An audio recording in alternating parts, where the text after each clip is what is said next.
আসসালামু আলাইকুম। আজকে আমি আপনাদের সাথে শেয়ার করব এই রসালো পিঠার রেসিপিটি। এই পিঠাটা দেখতে যতটা লোভনীয়, খেতেও ঠিক ততটাই মজাদার।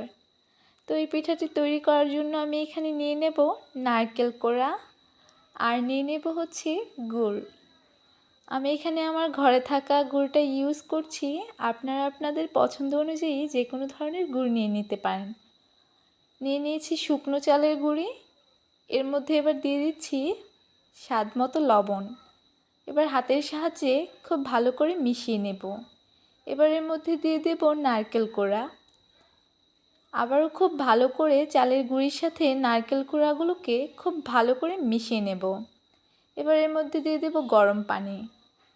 গরম পানি দেওয়ার পর খুব ভালো করে পিঠার জন্য পারফেক্ট কাইট তৈরি করে নেব। হাতের সাহায্যে ডলে কাইটাকে তৈরি করতে হবে। তো আমি এখানে আরেকটু নারকেল কোড়া অ্যাড করছি, কারণ আমার নারকেল কোড়াটা কম হয়ে গেছিল।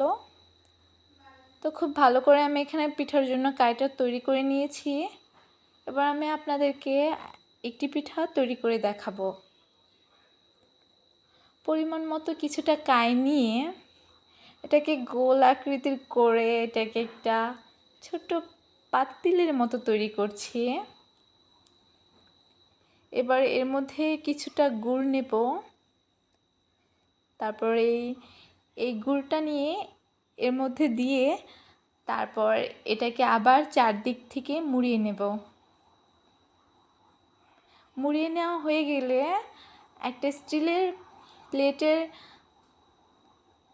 মধ্যে এভাবে ঘুরিয়ে ঘুরিয়ে গোল বল আকৃতির মতো করে আমি প্রত্যেকটা পিঠা এভাবে তৈরি করে নেব।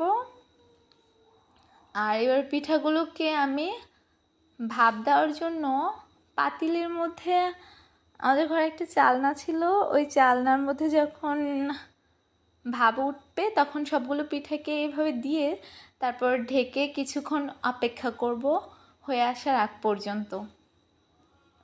কিছুক্ষণ পর ফিরে আসলাম। তো আমার পিঠাগুলো হয়ে এসেছে, আমি দেখি বুঝতে পারছি। তো আমি আমার পিঠাগুলো আপনাদেরকে কেটে দেখাচ্ছি যে আমার পিঠাটা দেখতে কতটা সুন্দর হয়েছে। মাশাআল্লাহ, আমার পিঠা দেখে আমি ফিদা হয়ে গেছি।